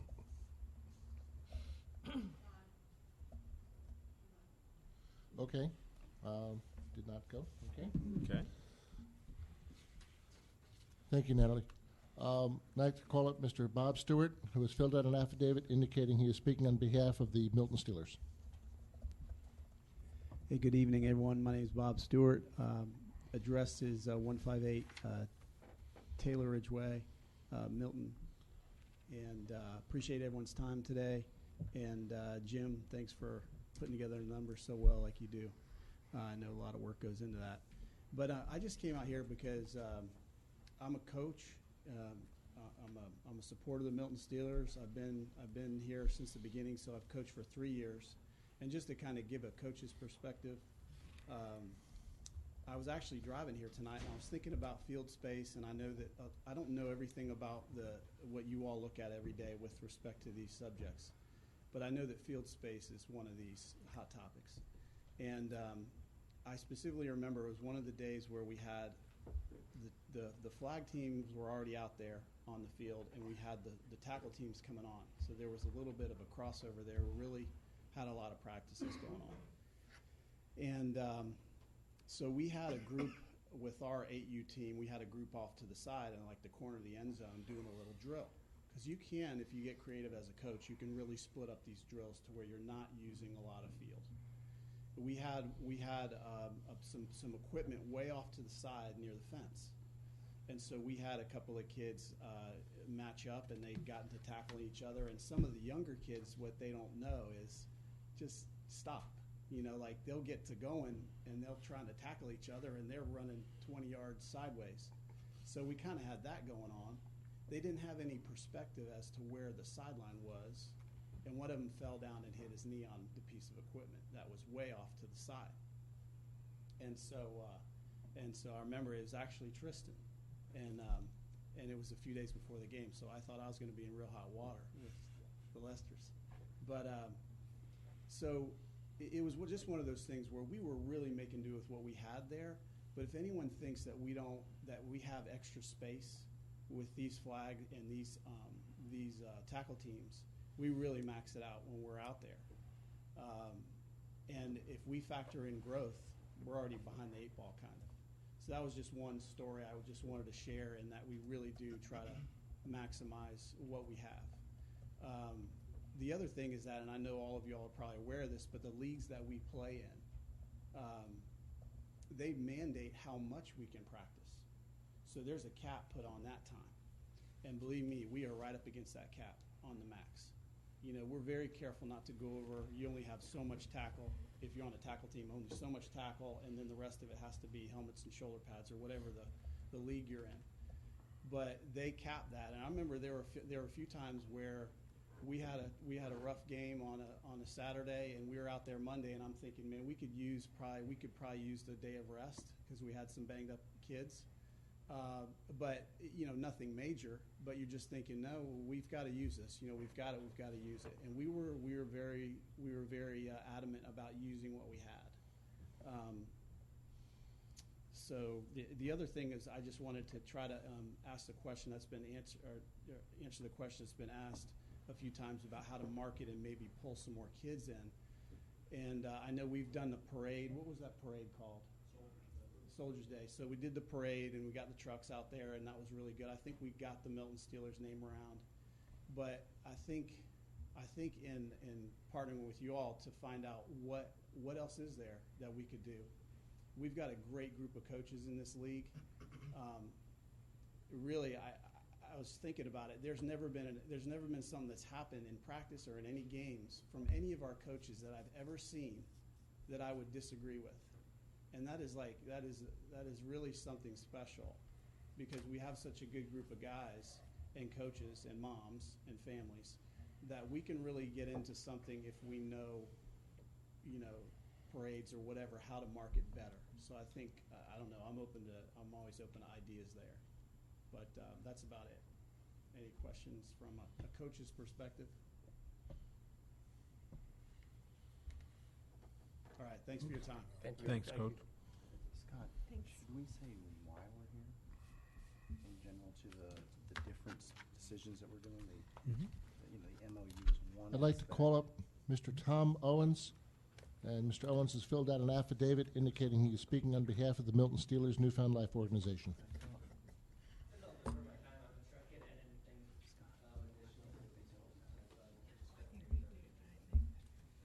Thank you, Mr. Owens.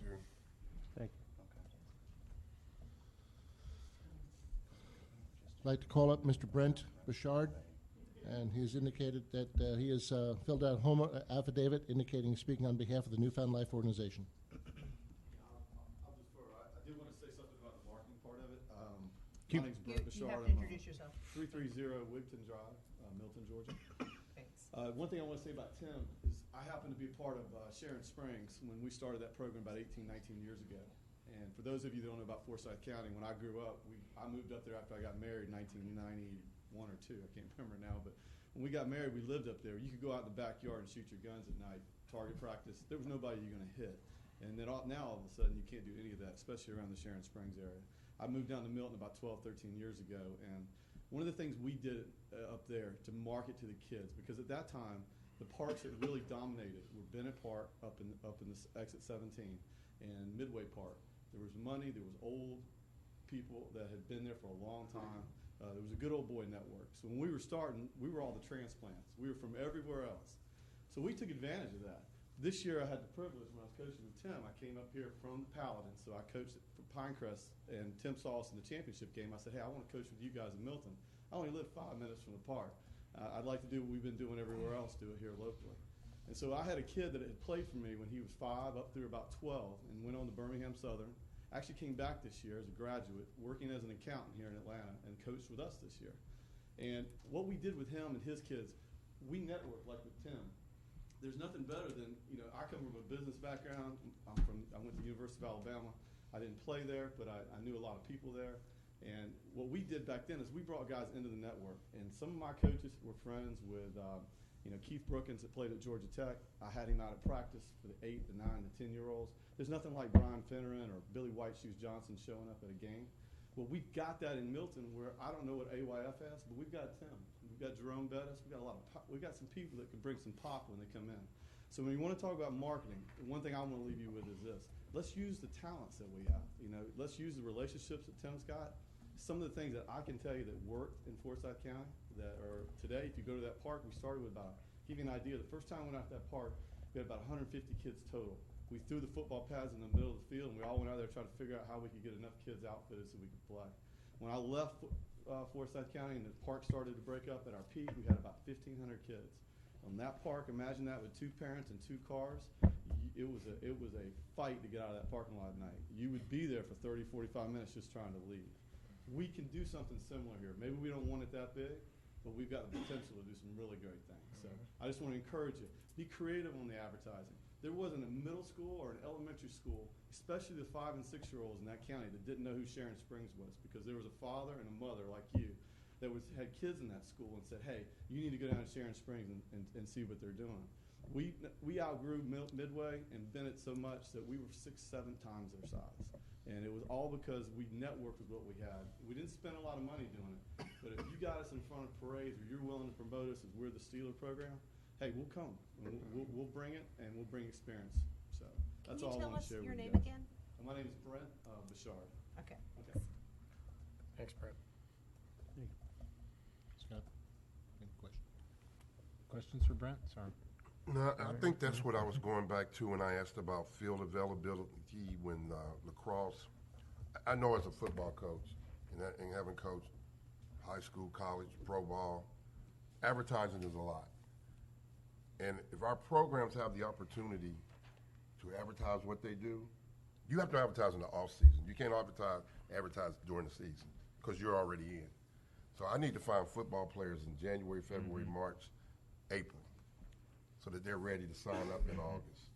So that not to take away field space from lacrosse, anything like that, but maybe in the summer when those 8 o'clock, 9 o'clock spaces may be open and may not be, you can do a camp. And the things that they're speaking about, everybody knows kids love, you can tell your child to do something and they don't hear you. And then their coach tells them to do something you thought it was rocket science. Man, you know what coach said? So I think that would help them, the availability to show their programs out of season in order that their numbers will grow in season is one way we can help them out.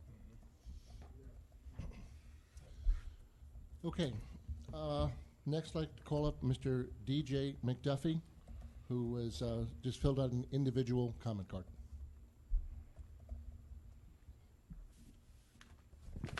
Hi there, how you doing? DJ McDuffie, 227 Burwood Drive in Milton, Georgia. So I'm coming to speak on the parents' behalf. I met Tim probably a year ago and have been following his program. But when we moved to the area, we moved, and my son played for the Alpharetta programs. And the reason why is because we didn't know that Milton had programs, right? So, and on top of that, we paid the additional fee simply because we didn't know there was anything else out there. So one, I think the marketing and advertising needs to be enhanced in order for you get back the kids come back over into Milton. The other thing is, if you look at the statistics that are out there as far as youth sports and the impact that youth sports have on a child's life, I think those are all meaningful statistics that everyone knows about, right? Do you know that if you play team sports, if you play youth sports, it impacts the rest of your life? And I think there's a lot of times that we talk about whether it's Alpharetta or else Milton. I think we need to focus more so on we're providing a service to the children, right? At the end of the day, we're hoping that these children progress and do better in their lives and their career. So I think that's key. And the other point I want to make is, I know there was a lot of talk about advertising and how do you effectively do that. I think you do that through the product, right? You do that through Tim's basketball league. You do that through Tim's football league.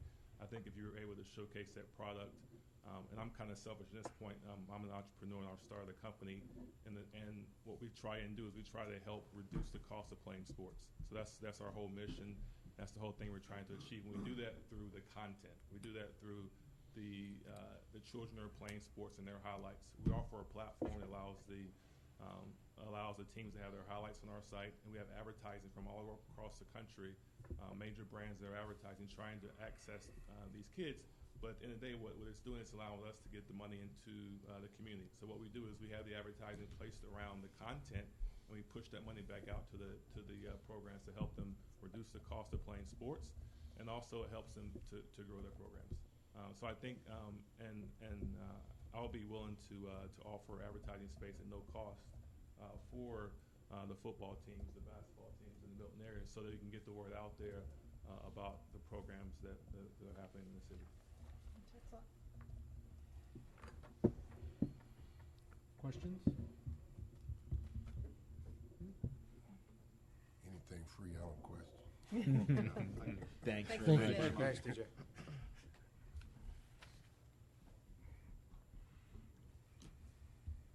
Mr. Chairman, our final comment card, Ms. Kristen Owens.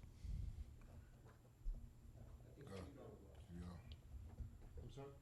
She's left. Okay. All right. Mr. Chairman, there are no further comment cards. Okay. Okay, so we want to close the public commentary? Or? Yeah, I guess it really wasn't a formal public hearing, but we'll close the public comment period of the meeting.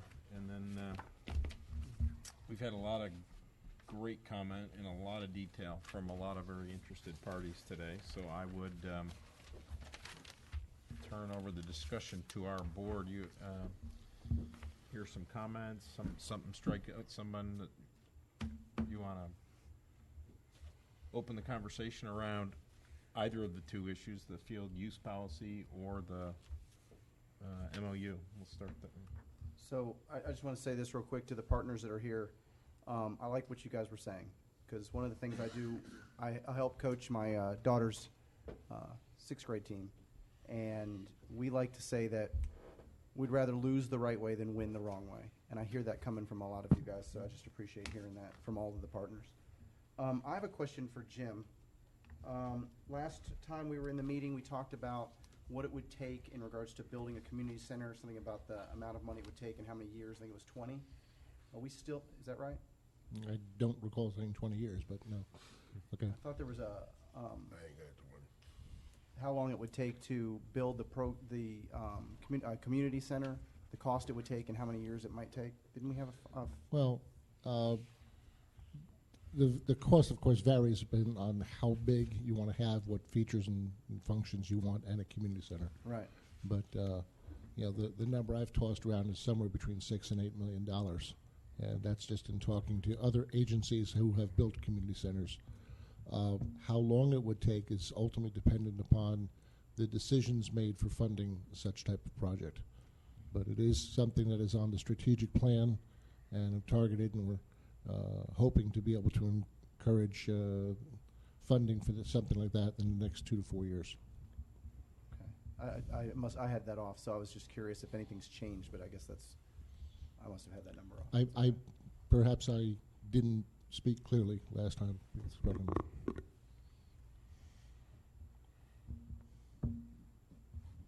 Other questions, comments, observations from? Yeah, I guess just in general for the partners, the feedback was fantastic this evening, and the reason we're here this evening is this came down from the city council for us to help address, and really for us to gain insight from you guys, the partners, so that we can be the conduit from you, right, ultimately to the city, and make decisions that will help your guys' programs thrive, right? So we're in this together, and I don't want it to be an us versus you kind of thing. We're all in this together. We want to see your programs thrive. I've never written so many notes that I did tonight since college, but the one thing that strikes me is the MOU probably ought to be addressed around shared programs, in my opinion, and we have an awareness issue. I have a 2- and a 5-year-old. I can't even tell you all the programs that Milton offers or doesn't. So we have an awareness issue, and there's a lot of good ideas around marketing and advertising, and how can we all collectively come together, all the partners and the city of Milton, on a unified front to drive awareness to the Milton residents. So I think we got an opportunity there. I think it's a fun opportunity, and I think we ought to see that in our numbers. And I think from this point forward, we ought to begin tracking what your growth rate and participation does from this point forward, if we can come together in a collaborative nature to help drive participation and awareness with your programs.